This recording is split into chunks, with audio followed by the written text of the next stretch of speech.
Hello, everybody. Good afternoon. It is 12 noon Central Standard Time here in Texas. And we are in day four of, I'm sorry, day three, day three of our 7 days of discipline challenge. I am going to sit here just a little bit and wait for some people to come in because today is going to be deep, deep, deep, deep. And there's a lot I have to say, and I'm excited about it. Hey, Jonisha. Hey. If you guys are coming in, if you are able to allow StreamYard to have permission to show your name, so when you comment, I can see it because it just shows up as Facebook user, and I would like to say your name. Yes. So while we're waiting for a few more people to come in, I like to be mindful of time. Today, I may go a little bit over my hour because there was some downloads that I had today that were kind of off script. Even though, as you can tell, I don't have a script. I have a nice little outline, though. Hey, Esty. Good afternoon. Good morning for you. But I think it's important to say. So, yeah, I'm excited about it. I'm really excited. My spirit is settled today because the one thing that I know about anything that we do is that as we show up to give ourselves, avail ourselves and our gifts to others, that there will always be a lesson and a revelation in it for us if we're willing, right? If we're willing to be a student, if we are willing to allow ourselves to receive in any instance, in any space. A lot of people would be in the position that I'm in and going, well, I'm the teacher, I'm teaching everybody, people are listening to me, so that's it. I don't have that kind of thought. I believe that in every instance, I am a teacher, I am a student, and I know which one to be when, right? So I am a student of my own work. So as I'm doing this discipline challenge, I'm receiving my own lessons in this, and I'm getting my own revelations from the work that I'm putting out. So just as a reminder, as you begin to do whatever it is that you're doing, stay open to receive in the midst of your pour. So, with that being said, today, day 3 of 7 Days of Discipline Challenge. Welcome, everybody. First, I want to see just who's here. Okay, Janisha, Esty, Flower. Hello to everybody who's here right now. Hello to all those who will watch the replay. I am so excited. What I want to say first is thank you for showing up, but celebrate yourself. Everybody in the comments, put a hand clap. Celebrate yourself, because I know that showing up every day, especially in the middle of the day, may not be easy. It may not be easy. And some of us have already gotten discouraged because we missed the first day, right? And so some of us have decided not to show up, or we've not made the time for ourselves. Because if you remember in the beginning, I said, dedicate this time for yourself. This is a pour into you. This is for your benefit so that you will spring and blossom, right? But a lot of us don't have the discipline to give to ourselves. So applaud yourself for showing up on day 3. And I know the beginning work has probably been a push, and I'm going to push further. So just know there's some more push coming. But these pushes, this push that you're going to receive in these 7 days, again, is to push you into excellence, to push you into finishing strong, but also to shift you into a space of a new understanding for yourself and for your own operations so that you can complete your task, period, right? But in the meantime, celebrate you for being here. I applaud you because I know it's not easy. Hell, I'm doing the challenge, and it's not easy for me. Right? There's a lot of togetherness for me. Like every day online, every day on the camera. I'm clapping for me. Right? So for everyone who shows up, and we hold space for all of those who are struggling to show up. You still matter. You're still viable. It's important that you still keep coming back. Don't give up. Don't decide that, oh, I didn't come on Monday, I can't finish it, or I'm too late because I missed the first 2 days. No, catch yourself, give yourself some grace, and then dedicate the time. If you got to listen to it as you're falling asleep, because I guarantee you there are seeds and there are gems in these days that are going to catapult you. Hey, I know that's my South African person. I can't see your face, so I don't know your name, but I'm I'm praying for my home country that we get this load shedding crisis together. So anyway, there are gems in this training that are really going to catapult you into your next level if you allow it, if you receive it, if you work it, if you operate it. I'm teaching grace, but I'm also teaching resilience and stick-to-itiveness. We got to stick to it. And I had a revelation and experience today that's going to demonstrate that, and I'll share it with you a little later. So I'm going to show y'all now. You see this? This is the notes for today. So I will be referring to my notes heavily so I can stay on track, stay in line, and get all this good juiciness out to you all. Because even though I'm able to flow, and I allow Holy Spirit to lead me where I need to go if there's something extra there, but I just, this is rich. So today, the third day of the challenge, the first 2 days, we laid foundation, right? The first 2 days, we decided what our goals were. We got clear about why we chose those goals. And then we talked about and we kind of rummaged around in the things that have been distracting us or frustrating us or challenging us in those goals. And then yesterday was the restructure and revising of those goals. If they're still viable, if we keep them, do we need to edit them? Maybe change what they look like, change where we're going to with it, change the intention of it, change the parameters of it, or do we need to exchange it? Like if it's just not good anymore, let's insert a new goal. So I hope that you have been able to do that and catch up. And if you haven't, do it today. Just take some time for yourself and make it happen. You'll get it done. Okay. But it is important because today we are going to talk about discipline of the mind.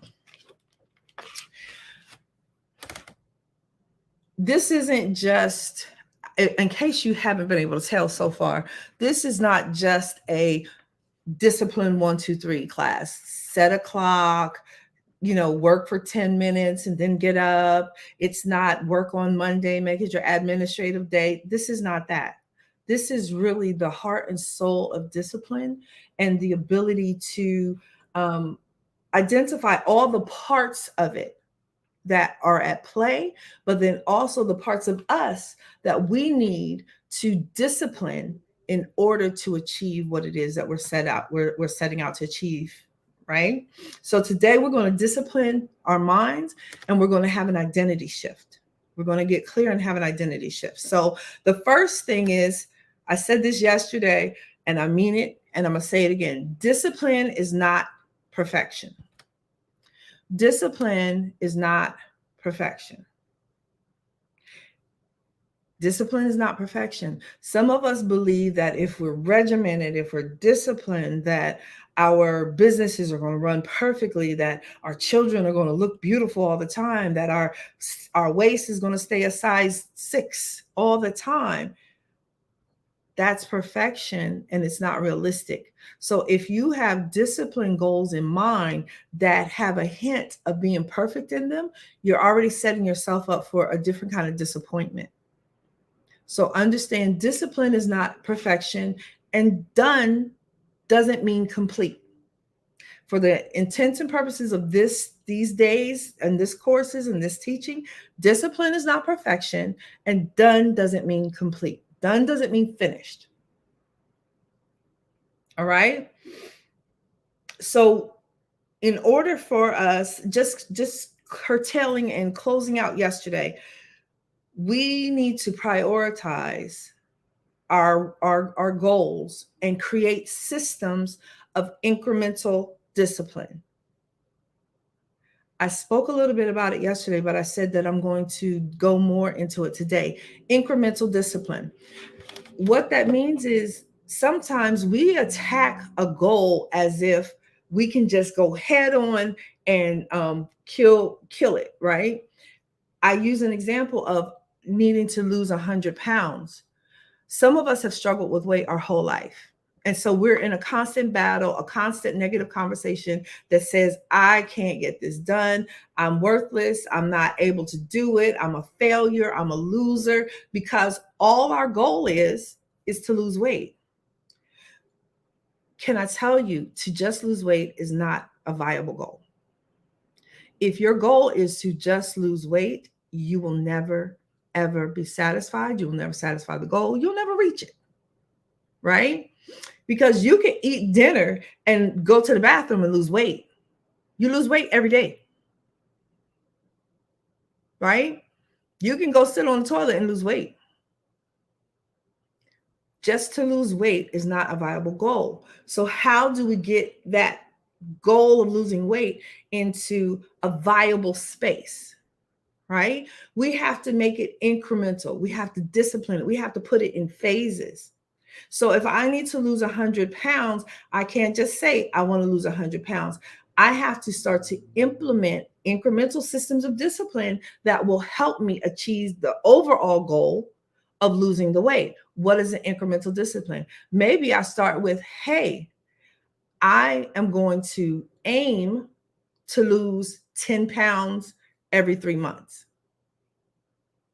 right?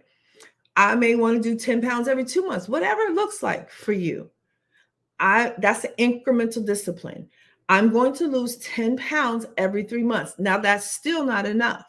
What do you need to do with that? You need to assess. We always need to assess what it is that is making up our overall goal or idea in order to discipline what needs to be disciplined, because many of us are setting the wrong goals for the wrong reasons and with the wrong strategies. And so this is going to help us set the right goals at the right time in the right way.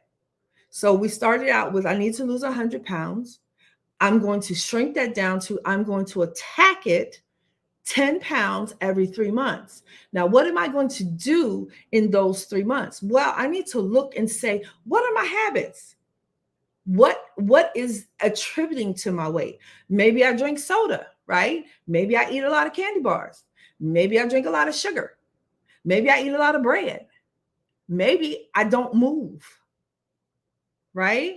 So we start to break it down and say, okay, week one, I'm going to replace soda with water. Or I'm going to replace soda with seltzer water. Or I'm going to replace soda with water with lemon. Sometimes we have to take it down in increments, right? I'm going to take sugar out of my diet. Or maybe it's, I'm going to stop eating bread week one.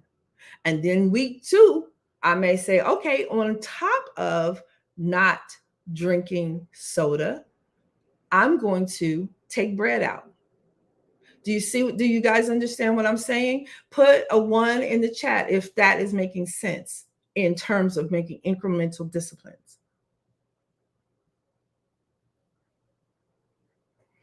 Hello. Okay. Good. We have to become familiar with what makes up our issue, right? So I use food because it's easy. I use losing weight because it's easy, but it applies the same for anything else that we want to do. Say I want to read the Bible more, right? Reading the Bible more is not a goal. It's not a viable goal, right? Reading the Bible more, if I say, oh, I need to read the Bible more. Next week, I'm going to say I need to read the Bible more. Next month, I'm going to say I need to read the Bible more, and I still haven't read the Bible more. So what it looks like is, let's break it down. What do I want to do in a 30-day period? What do I want to do in a week, right? If I say I want to read the Bible more in a year period, or in a, in a 6-month period, what does that look like? Okay, how do I start? So week 1, you know what I'm going to do? Every morning, and maybe I can't do every morning. Maybe I have a busy schedule. Maybe I have busy weeks, right? So what am I going to say? Every Monday, Wednesday, Friday, I'm going to wake up, and the first thing that I'm going to do is, for 10 minutes, I'm going to read the Bible. I'm going to pick a book. I'm going to read Proverbs. I'm going to read Psalms. Do you see how it's broken down? Most of us just say things that we want to do, but we don't break it down. And so it doesn't get done. We don't have the discipline to do it without direction and strategy. Discipline requires direction and strategy. And large goals require incremental disciplines.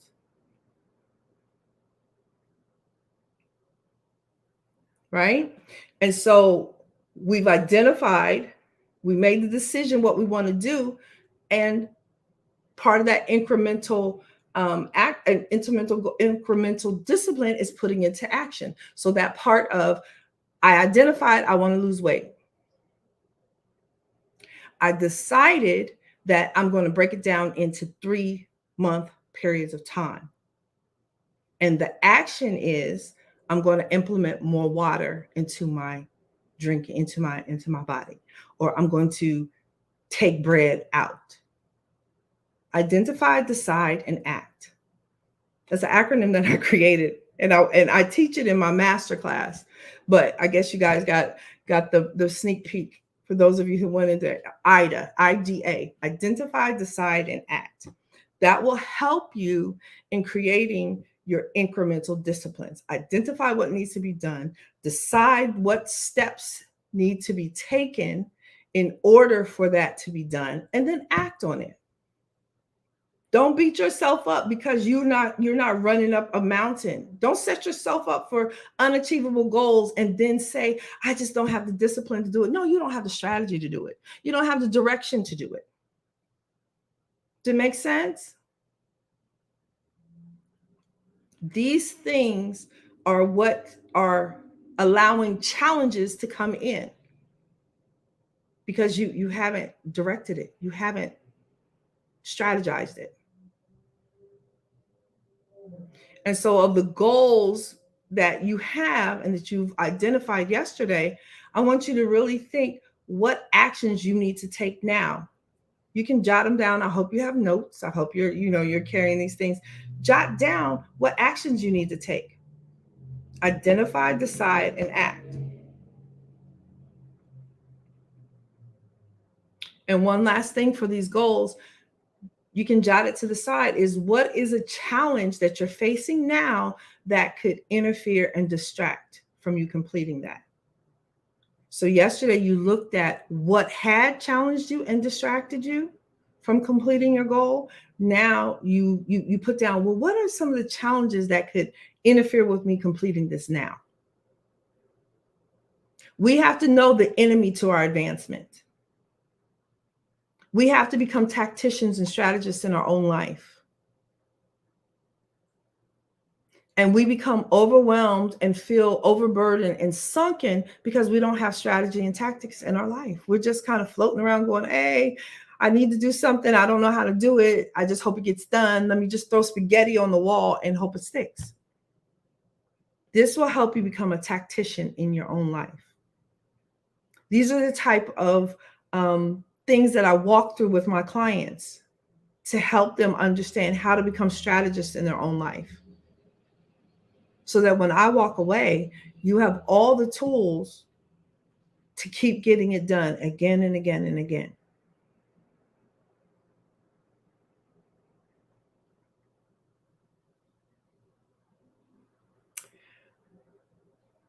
I want to talk about now, I want to just kind of shift.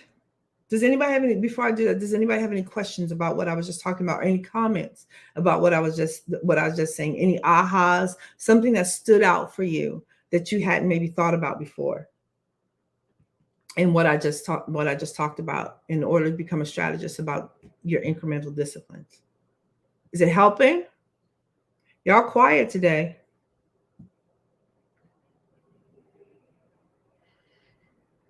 Okay, I'll proceed. So before we move into the next part, I want to double down on discussing what discipline is and what it isn't. So at the very basic level, discipline is the definition of discipline is training, and training that's expected to produce a specific character or pattern of behavior. We discipline ourselves to get a specific behavior or get a specific result or create a specific pattern, right? That's the goal of discipline. Discipline also trains our character. Discipline will help construct and readjust who we are. We're going to talk about it in a little bit when we really get into the mind. But in order for us to renew our minds, there's a discipline that's required because we have to adjust our behaviors. And what we have been doing is living our life based on rituals and habits.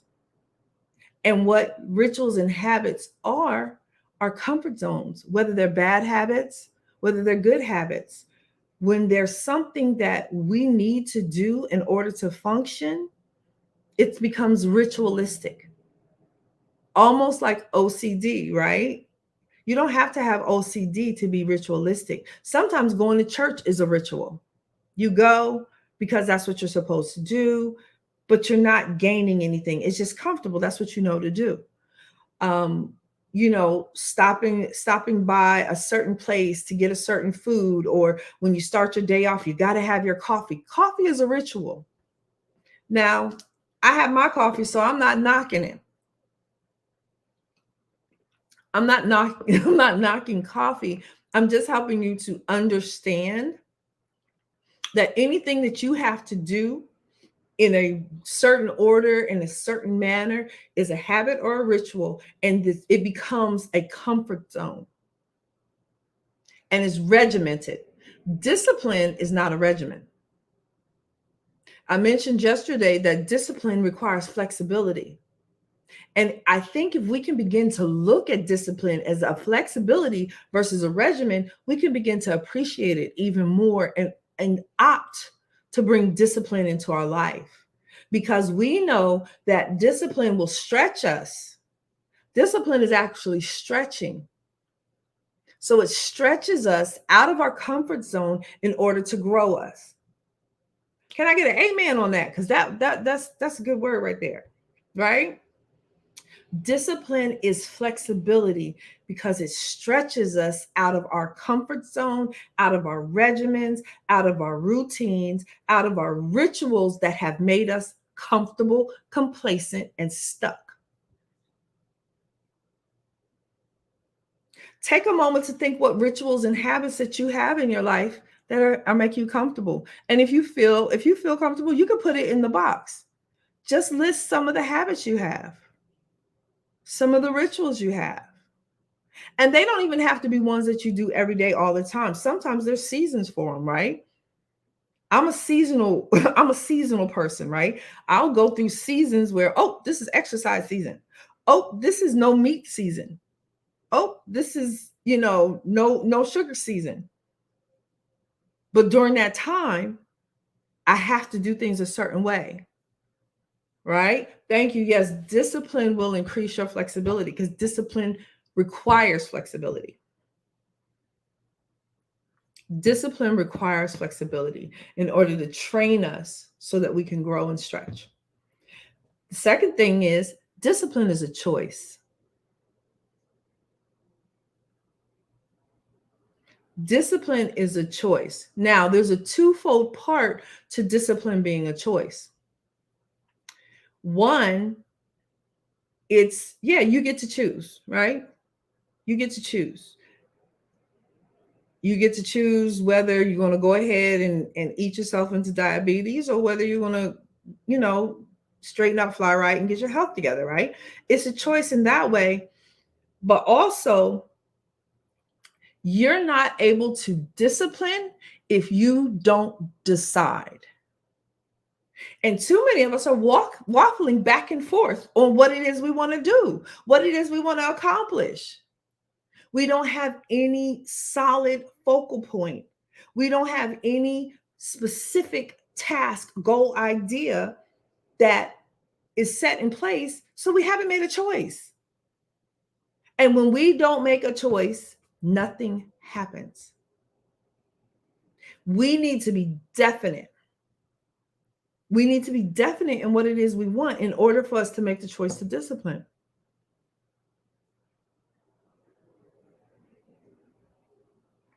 We need to get clear about why we're not making the choice, where the choice is coming from, right? Some of us can't make a choice because we didn't actually choose the goal. We didn't make the choice because we didn't choose the goal.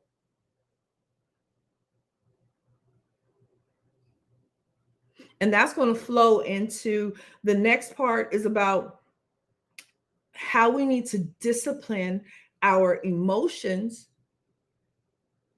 and use self-restraint. You know, self-restraint, self-control, temperance is a fruit of the spirit. We talk about the fruit of the spirits, but half of us don't even really actually apply them. We allow our emotions to run roughshod over us, and then we make emotional decisions that are rash and brash in the moment. We're impulsive because we don't know how to rein ourselves in and make strategic decisions because we allow our emotions to overwhelm us and make us go, I got to do it now. I got to be here now. This is going to happen. I'm going to lose. I'm going to be left behind. If people are going to see me as a failure, I'm not going to get it. Grandma's going to be upset. A lot of us are also subject to other people's emotions in our decision making. So we can't discipline ourselves because we're trying to feed other people's emotions. You want to know how? You're driven by the emotional responses of others. So now grandma has told you, oh my goodness, you'll be the first one to graduate from college. You got to go to school. Everybody in your family is telling you got to go to school. And they're looking at you with doe eyes because you need to go to school. You go to school. You hate every moment of it. You chose to be a lawyer because your daddy's a lawyer, your mama's a lawyer, everybody in your family's a lawyer, but you want to be an artist. Now here you are with a law degree that's cost you $100,000 and you hate everything about it. But you allowed other people's emotions to make you set a goal and discipline yourself into a parameter that was never meant for you. You let grandma's tears make you get a degree that you didn't want or need. You let mom say, oh, you need to be married. I just want to see you married before I die and I want grandchildren. So now you're dating a guy or a woman that you know in your heart is not the right one, but they look good on paper. They're handsome, pretty. They got a nice car. They got a nice job. They have, they say Jesus. They have all these things. And your mama's going, oh my goodness, he's just the one you should marry. Your body, soul, and spirit is screaming no. But mama's emotions got you in a trick bag. And you're all tied up and bound up by trying to appease the emotions of other people because you haven't disciplined your own emotions or your responses to other people's emotions. So now here you are married to the wrong person for the wrong reason, but it looks good. Am I making sense? Am I making sense?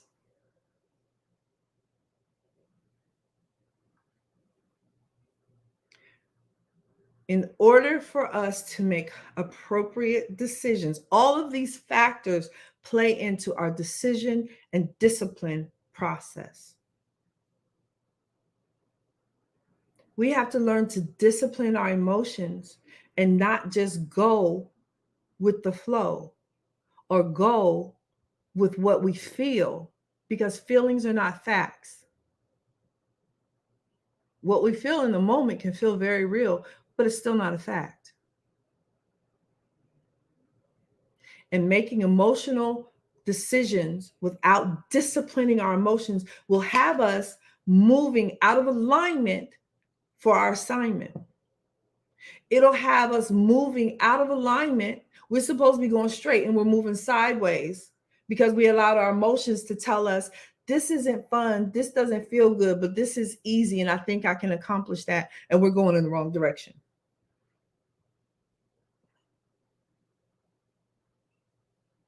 We have to learn to control and ignore some of our impulses.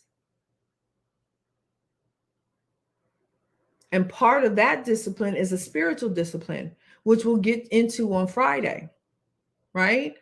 Disciplining ourselves spiritually.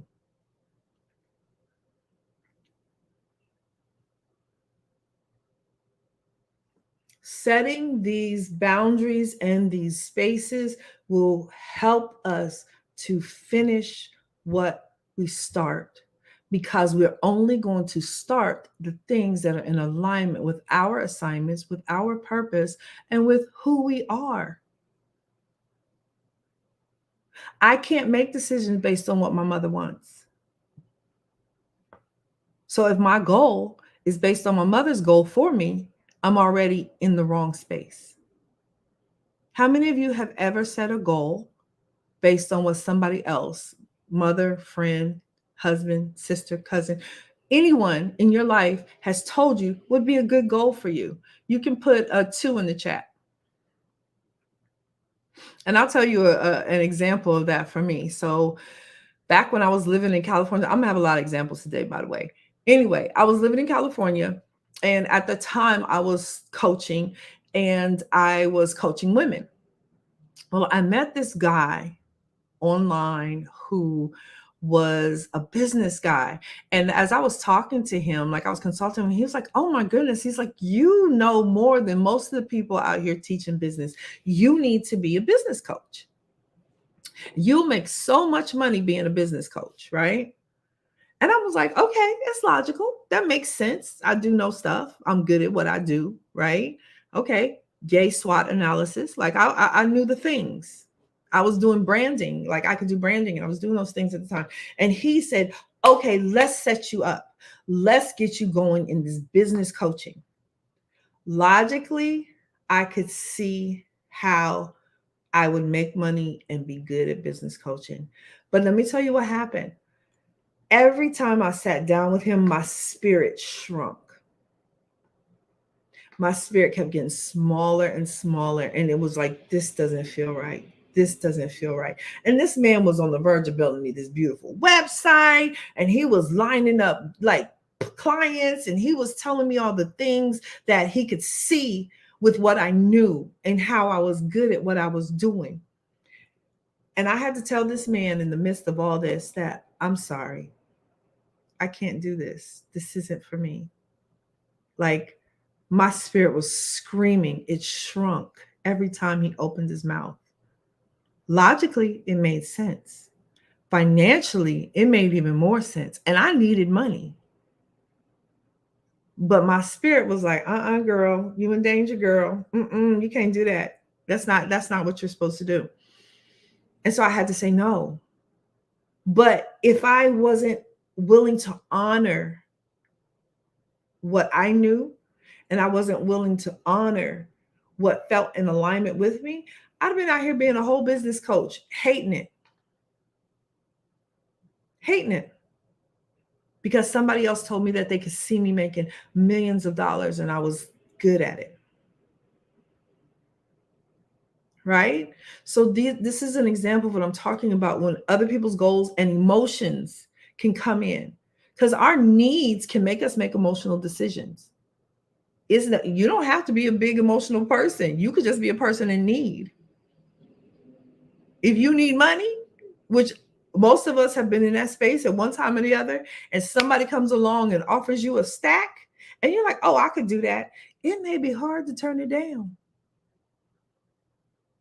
because you're in need. But we have to discipline ourselves, especially in the upcoming years, especially as believers, to understand that there's going to be some offers that look mighty good floating around. There's going to be some things come down the line. It's like, oh, that's a come up. Oh, that's an opportunity. And we're going to have the discipline to say no. Because I think it was what, the first day that I said no is a discipline. Okay, I see you, Jonisha. I took a pay cut for peace. Yeah. Sometimes it's going to require us to step out of some things that we got bound up in that maybe we weren't supposed to be in, or it's time for us to move out of.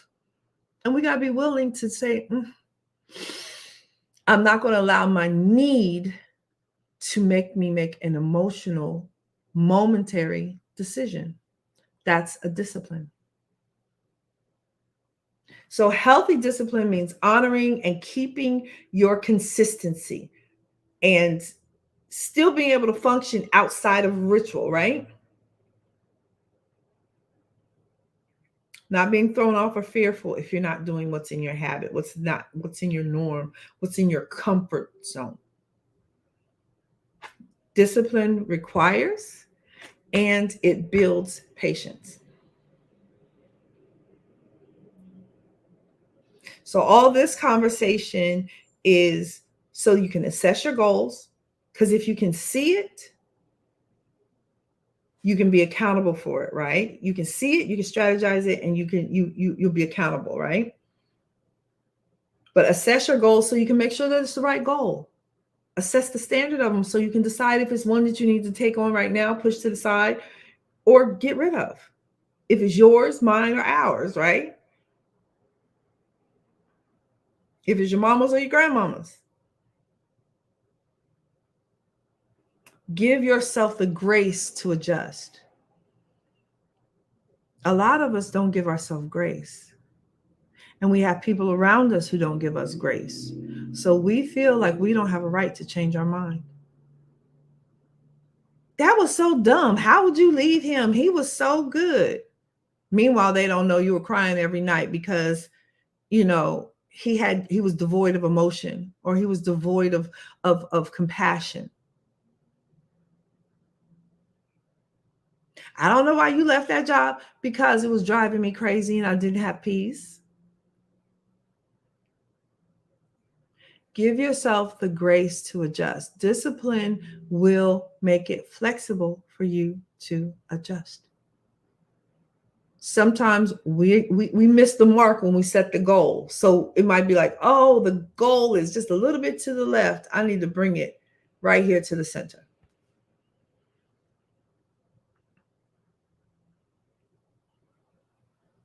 Right?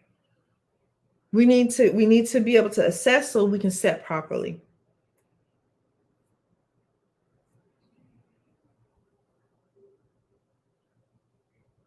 So I'm going to give this tip and then I'm going to shift, right? So one of the disciplines, like I've seen goal setting that's, do something for 20 minutes, do something strong, blah, blah, blah. I'm not going to give you a bunch of those, but I recently found one that I actually like because it works with me. It works with my pattern. And that's what I'm going to start discussing in this next segment about patterns and mindset. I am not a morning person. I am not a night owl. However, I'm most creative in the evenings, like between 1 o'clock and 5 o'clock in the morning. Don't ask me why. That's when I get my best work, my best creative done, right? But if I need to work in the daytime, one thing that I found that I like is if I work for an hour or an hour and a half, because I think 45 minutes, I've heard that 45-minute goal, 45 minutes is too short for me. It interrupts. Like I always get into a flow. And then the next thing you know, it's like, oh, 45 minutes, alarms go off, take a 15-minute break. Yeah, no. This was one that I like. I hope it serves you. If it doesn't, that's fine. But again, work steady for an hour to an hour and a half. And after the hour and a half, take a break, but don't just take a break. Change your scenery. So if you're working from home and maybe you're in your office, after the hour and a half, 30 minutes, take a 30-minute to an hour break, right? Move locations, go to the front room, or go, if you have a office space in your building or your house, go into a completely different scenery. And during that time, walk around the building, exercise if you need to in the 30 minutes and a half an hour. But when you're done and you're ready to work again, if you're doing the type of work that's on a computer or that kind of, change your scenery. If you're trying to clean out your closet or declutter your house, change the room that you're working in. So if you're working for an hour and a half in your closet, okay, take a 30-minute break and then go start hour and a half, hour and a half in the bedroom. That way you had a flow, a period of time. So then when you take a break and you change up the scenery, it's not like, oh, I got 10 minutes. I'm gonna just run back. No, this is intentional. I like that one. I hope it helps you. I hope it works. But you will know what works for you when you know what your pattern is. Like, what is your high time? What is the time that your body functions at its optimal time? What's the time that you're able to take in the most information? What's the time where you flow the best, where where you're energetic? Some of us are super energetic at 5 o'clock in the morning. It ain't me, but some of us are. Some of us are super energetic at 10 o'clock at night. Depends on the day, right? Some of us have that midday rush. Whatever your pattern is, you need to use that to your advantage to be able to start to discipline yourself to make things happen. If you know you have the most energy in the morning, like when I used to work out a lot, I know I have to work out in the morning. I don't do good working out in the afternoon. I don't do good working out in the afternoon, but I'll work out in the morning. So set your times, your disciplines for the time when you're going to get the optimal result. You're going to be most likely to follow through with it. Okay? So that's that on that. Now, how does disciplining our mind help us to own our identity, right? To get our identity shift? Well, when we identify the challenges, that's the first clue to our character and our patterns, the clues for us, our personal cycles. So I had an experience, and I still may share, but I'm gonna. This is where I'm going off script because this is what happened today, today.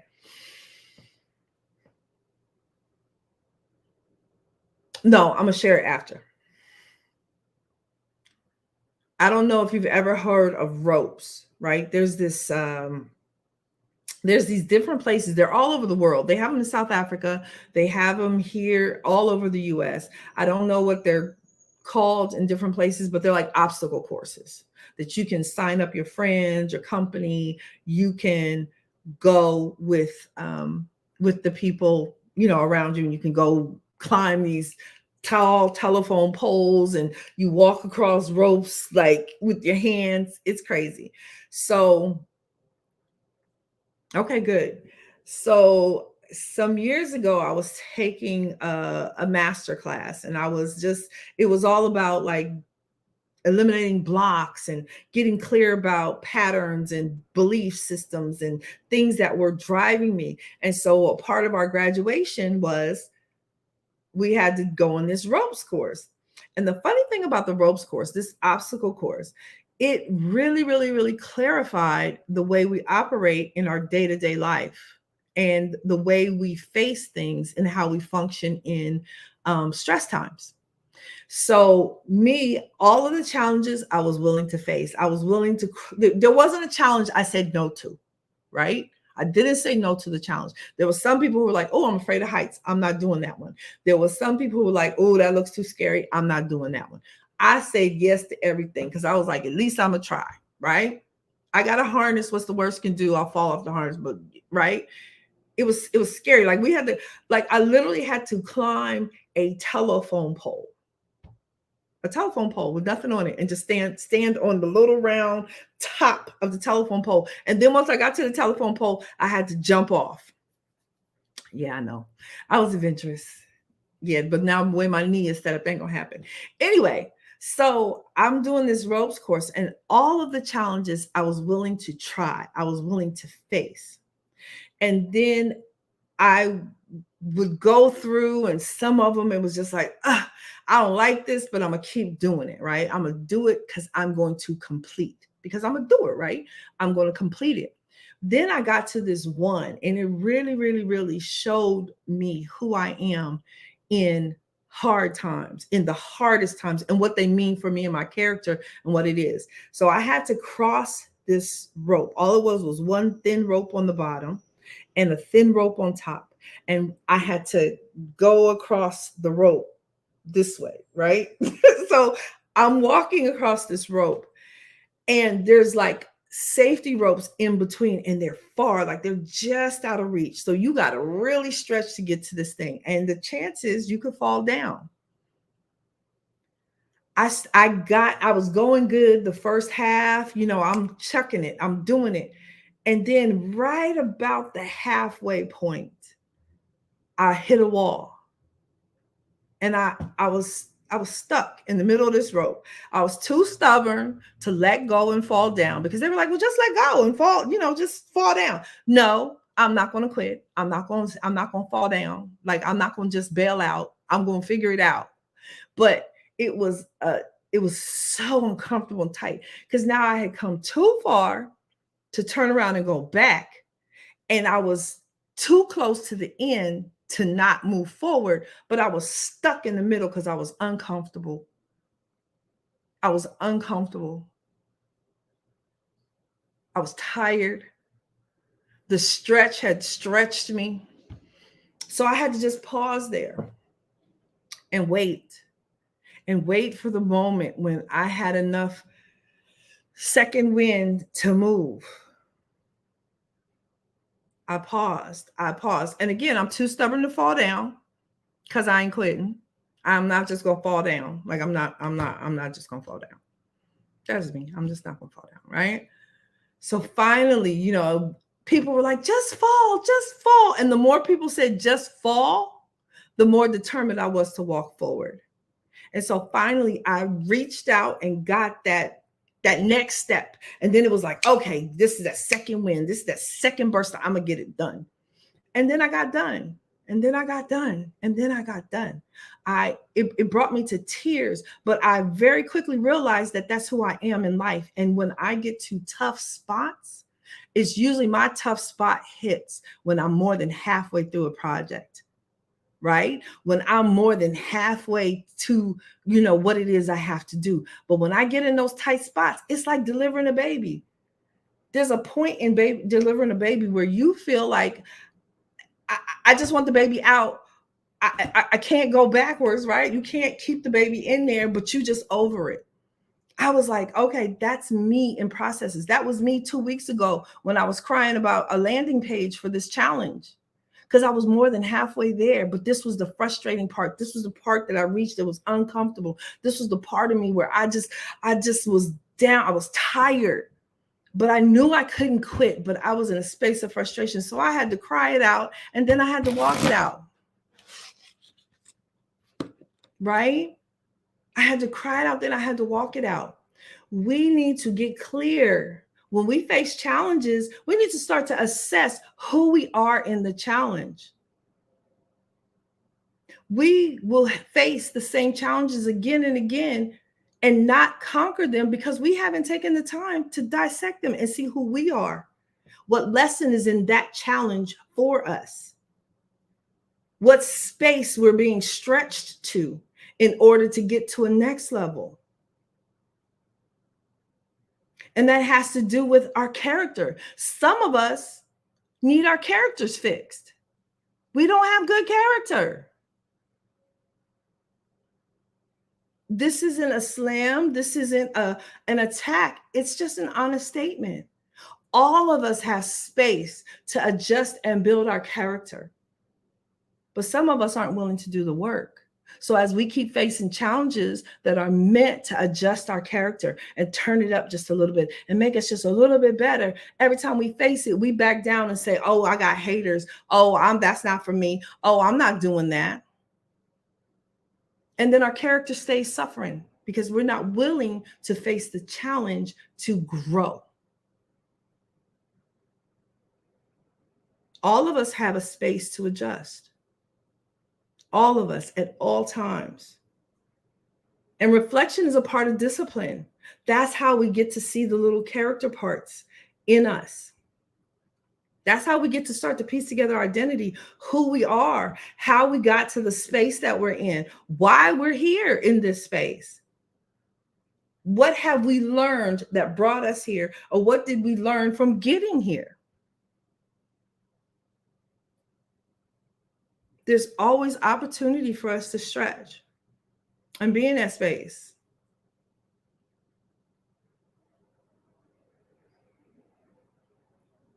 And while we're stretching, we're still continually assessing what is the voice that we're listening to, right? What is the voice that we're listening to? What is it saying to us about us?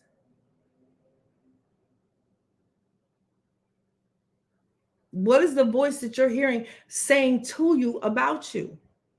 Now, you can hear a whole lot of other voices, but right now I'm talking about your voice. What is your voice saying to you about you? Unfortunately, for many of us, the first thing out of our mouth that we speak to and about ourselves is negative. It's counterproductive. It's damning. And it's cursing. It's condemning. It's negative. A lot of us speak daily word curses over ourselves. And that's a mindset. That's a mindset. And most likely we've been taught it. We've learned it by our environment. But we have to start to adjust it. One of my pet peeves, and people who know me know that I'm a stickler for words because words have meaning. Words are powerful. It doesn't matter how small, it doesn't matter how big, words are powerful.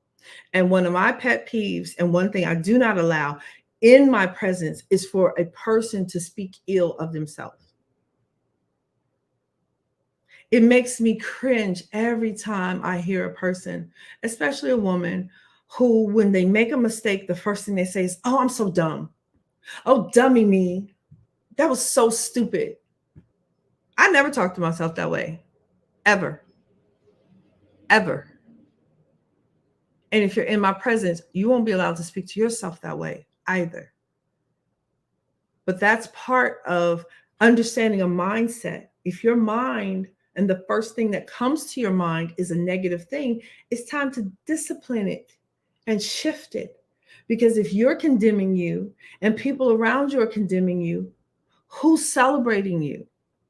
How will you ever feel successful? How will you ever feel worthy? How will you ever feel the growth and the beauty of all that you are if nobody in your environment is speaking life into you? And I know a lot of my people in the Caribbean will call you bad mind. Your bad mind, sir.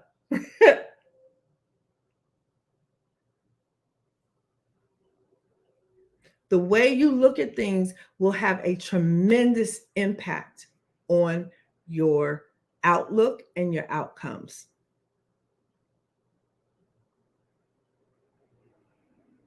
And so here's where I want to insert what happened to me today. I'm constantly in a state of review. Every day that I come and I appear before you guys, I review what was said in the day, what I spoke about in the day, right? And so I was reviewing. Now I had my own goals for this challenge, right? So my goal at the start of this was that I wanted 100 people in the challenge, right? I wanted 100 people in the challenge. Thursday, Friday, I think there was like 30, 40 people.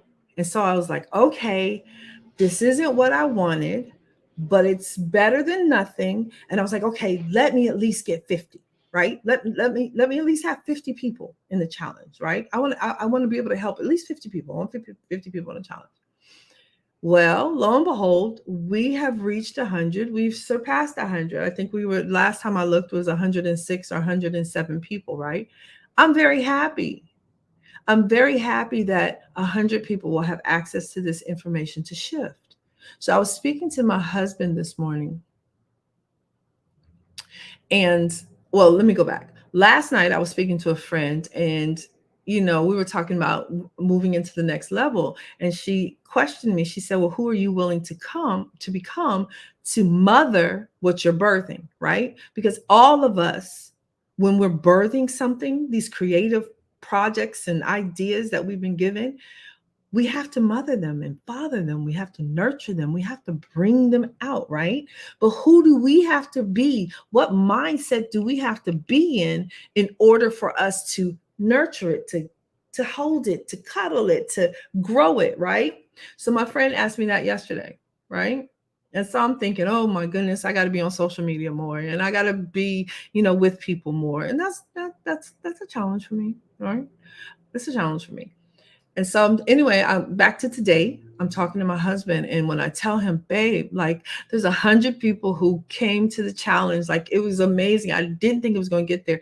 And he was like, oh, that's so good. He said, and you only wanted 50. And I was like, no. I said, I always wanted 100. I said, but I was willing to settle for 50. And right when I said it, when I tell you, Holy Spirit came on me so hard, and I started to cry. I started to weep because what I heard was, don't settle. Why are you settling? And that's a pattern that's been in my life.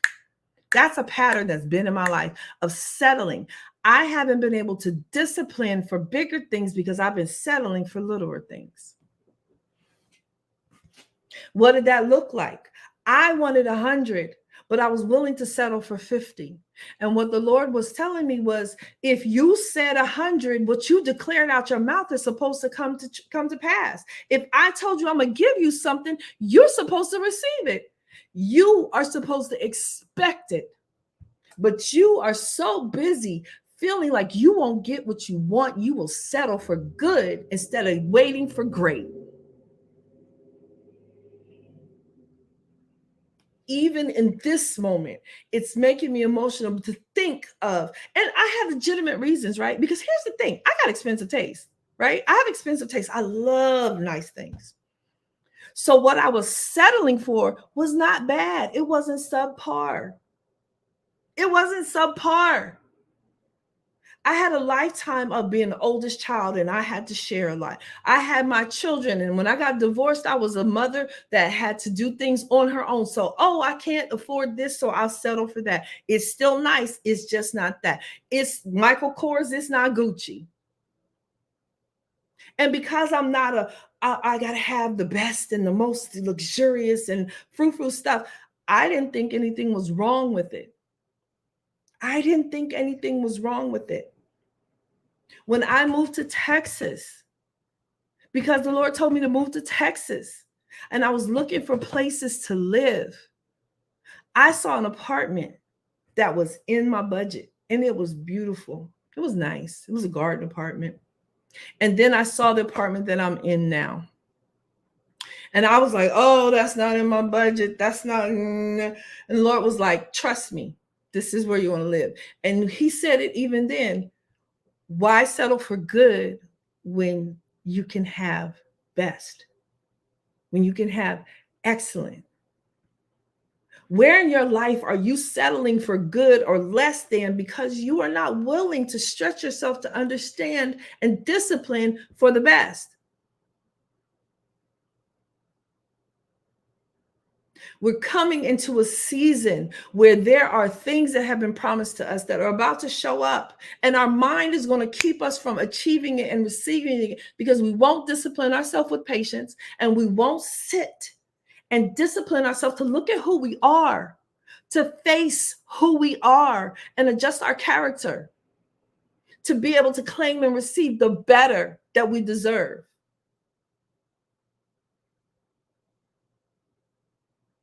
This morning, if I said 100, then you know what I got to do? I got to wait for 100 and know that it's coming. If I want a 5-bedroom house, I can't settle for the 4-bedroom house because, it's nice. I'll take this.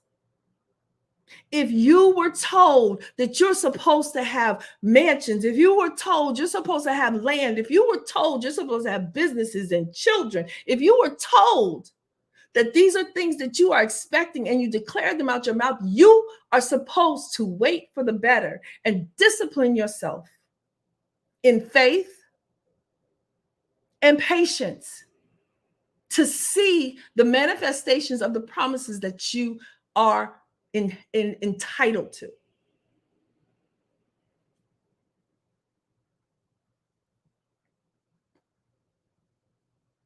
Our minds got to shift. And in that shift, you get to decide who you're going to listen to. Are you going to listen to God and his voice through you, in you, and to you? Or are you going to listen to the naysayers and the external people who don't know your purpose or your cause or your reason, but everybody got an opinion?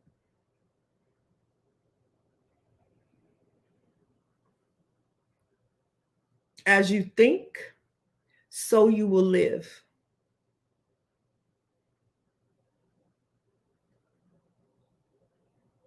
And if you don't take the time to declutter, right? If you don't take the time to assess your mind and where your mind is, you're going to be walking around in business. Not business, business. And what that is a busy mess. Your mind is busy and your spirit is congested and you're unfulfilled and you're upset and disappointed because you haven't taken time to access your discipline spots, to check out your character weaknesses, to implement things that are better for your mind. You got to pay attention to what you feed your mind. The social media things, if it's bad news you're watching and listening to all day, that's what your mind is going to concentrate on. If you're listening to gossip and naysaying all the time, that's what your mind is going to be concentrated on. If you like messiness and gossip and foolishness, that's what your mind is going to be set to. Your mindset is going to be subpar, is going to operate at a lower level because you like to be entertained. Oh, it's just entertainment. No, it's not. Discipline yourself. If you watch too much TV, turn it off and watch it only on the weekends. If you listen to raunchy music that's talking about killing and sex all the time and you know you got a lust problem, you might want to turn the channel. Adjust your mind. Discipline your actions to line up with what you say you want to see. Ask yourself the question, is your mind trained on what's true and good? Or are you having critical and downgrading, low level, low energy conversations?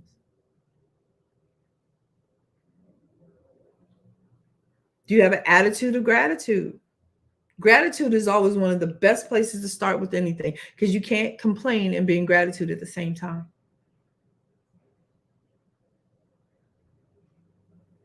We have to begin to correct our thoughts and our words and don't allow people to speak negative things to us and over us.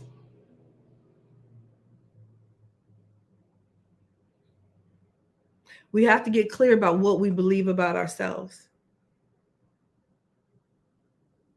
And all of us, every last one of us has something in our hands that is uniquely for us. Ask yourself, what is in your hands? What are your gifts and talents? What are your passions? Discipline yourself to see them as that, gifts and talents and passions, not, oh, that's just me being me. Oh, that's nothing big. Oh, my mother taught me that. That's just what we do in my family. Can I tell you a secret?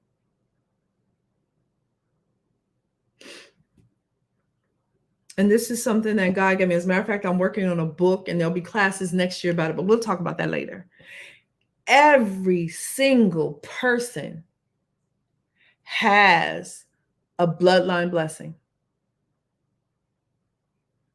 We keep talking about generational curses, but baby, your family was blessed first. A curse can't exist if there's not a blessing to block it.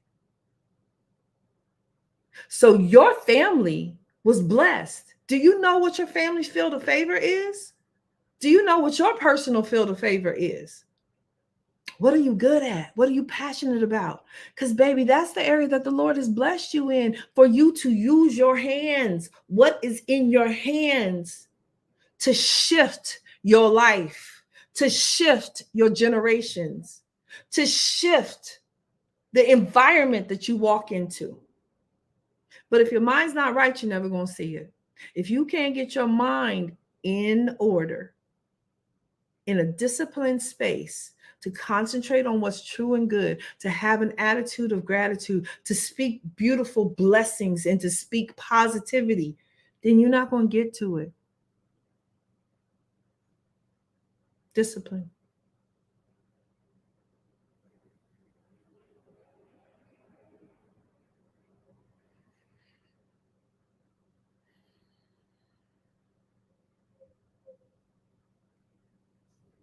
When we start to see these things, we are going to be clearer in who we are. And it's important in this season, in the upcoming season, to know who we are, because there's a lot of things that are going to come into play and they're going to distract us and they're going to move us left and right if we don't know who we are. We're going to find ourselves on the wrong side of the fence because we don't know who we are, because we didn't take that time in this time to discipline ourselves, to take our healing and take our understanding of who we are in order to flourish and grow. It's time to change. It's time to get up out of old mindsets. It's time to get up out of old ways of being. It's time to get up out of old, out of date ideologies, plans, and goals.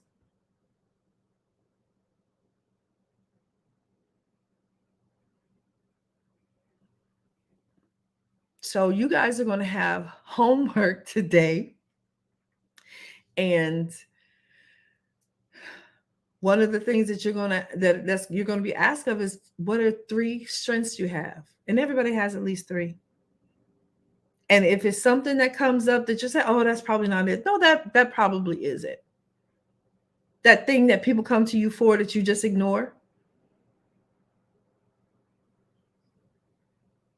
It's time. Shift our minds. Get our mindset, discipline our mindset in order to walk into what we are entitled to.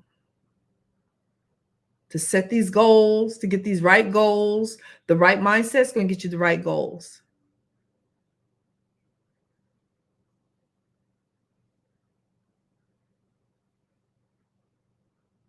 I'm going to post it. The homework for today is 3 pages.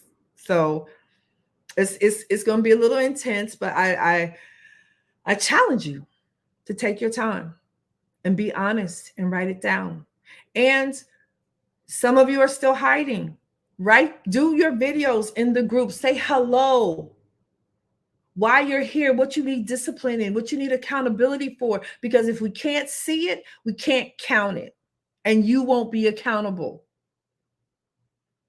I'm spilling my guts to you every day, not because I want you to like me, but because I got to be accountable. And if I have 100 people looking at me to see what I'm going to say, you better know that I'm going to be accountable. There's help in this room. Some of us are begging for help and we're praying for help, but the Lord has given us access and we're rejecting it because we don't want to be seen. Oh, I don't do good on camera. Nobody cares. This isn't America's Got Talent.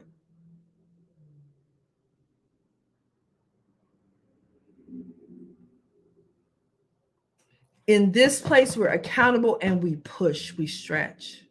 We love, we nurture, and we grow together. I pray for you. I pray over you that you be strengthened and that everyone that's attached to me in any way will receive a blessing from their hands, of anything that they touch. But if I pray for a blessing for you and you're not willing to move,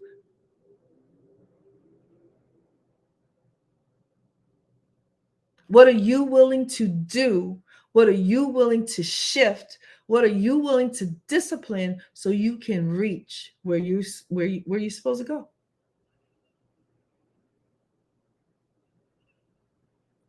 On the weekend coming up, there will be ask and gives. Like I said, there'll be prizes.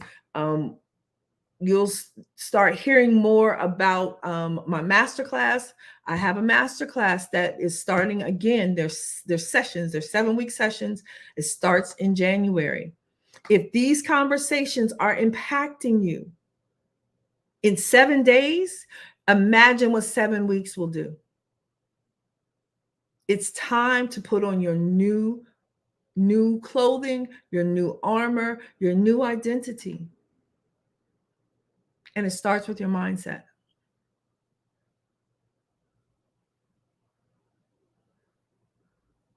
So that's all I have for today. Are there any questions or comments or yeah, anything about what's the let me do this. What Just put in the box, in the comment box, what stood out to you today? It could be one thing, it could be 3 things, but what caught you today? What enriched you today? Because I need feedback as well, because I want to continue to grow and to serve you properly and to serve you well. And your conversation and your feedback helps me to do that. So, what stood out for you today? What shifted for you today? Is that you, Rudy? I put on my new identity and my mindset. Okay.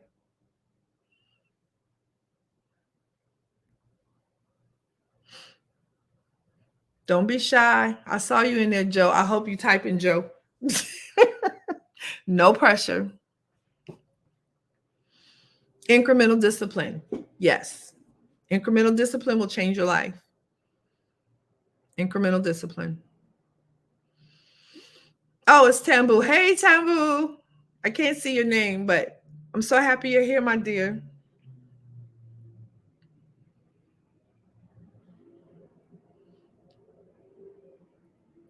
So, those of you on the replay, I will be happy to see your comments as well.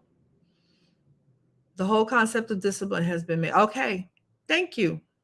Thank you. I'm glad. Today we tackled the challenge of disciplining our mind and our mindset. Tomorrow we're going to talk about disciplining our body, because we need to bring our bodies into alignment with our spirit.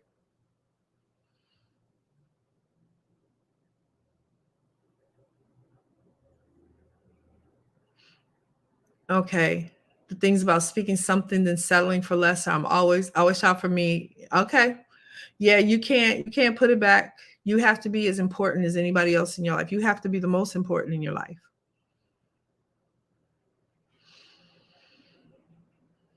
Yes, we are all blessed before we are cursed. Genesis 1:26 and 1:26 to 1:28. God made the earth, God made man. God made man, God blessed man. We are blessed. And just another sneak peek, we have 2 blessings that we all live under immediately, automatically from birth. But it's been overshadowed by bad minds, bad mindsets, word curses. But we have to start to understand the blessing in order to walk in it.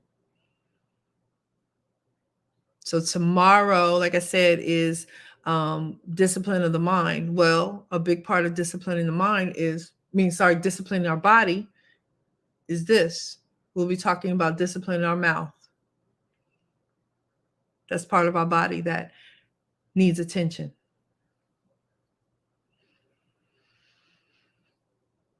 All right, take it down. The negative self-talk, all those things make a difference. Okay, hey Diane. It's good to see you. Selling for less really stood out to me because God told me to dream bigger, write down what I desire, and then dream bigger. Yeah, it's serious. It's serious, Esty, because I didn't even think I was settling. I didn't think I was settling because I like nice stuff. My apartment is gorgeous. I got high ceilings. It looks like a house. I got wood floors, marble countertops, wine cellar. I live in a secure building, right? But I was willing to take an apartment that was pretty. It was functional. It was nice, but it wasn't this, right? So when we declare things, we have to act as though they're done. I said 100. I should not have even looked at 50. It was, okay, the 100 is coming no matter what. Thank you. Thank you, Lord. And then proceeded to walk in gratitude. Thank you. I was thanking him for 50. And he was like, what you thanking me for 50 for? You're supposed to have 100. Because I took down my expectations because my mind said, if you don't get that, at least you'll be happy with this. It's time for us to stop settling. The wealth transfer, all these things that are being spoken about, how will we receive it if our mind is not in the right place to receive it, to know that we're entitled to it and we deserve it? Adopting a new lingua franca, new language. Okay, so you're speaking French? What is this? Lingua franca, new language for me, about me. Very good. Find myself settling too much too often because of distractions and rejection. Yes, we have wounds that cause us to do a lot of things, but honestly, part of our healing is being able to adjust our mindset and discipline our mind. When you assess what you're thinking, you pay attention to your patterns of behavior, you will find yourself being more able to call out and address the things that are keeping you stuck than not. We can do, you don't have to be in somebody's office and paying somebody to do some things. Some things you can do on your own, but if you don't know how to do it, how will you? So these are tools that will go over your whole life and help you in all aspects of it. All right, my afternoon posse, thank you so much. Thank you so much for spending this time. I really was passionate about today. I don't know if you could tell, and I know there was a lot of information. I will be posting the 3 worksheets um after I get off of here. So you can find them in featured. I don't know what the Facebook page looks like for y'all, but the best I can do is put things in featured to try to keep them in order. Because I used to be able to put them in files, but I can't upload files. I don't know what's going on. So I'm going to put the 3 pages in featured, and you'll see it says day 3 on it. Day 1 and day 2 are already in there. So if you're looking for them, look at in the featured tab. And I guess that's it. I thank you all, and I'm going to end the broadcast now.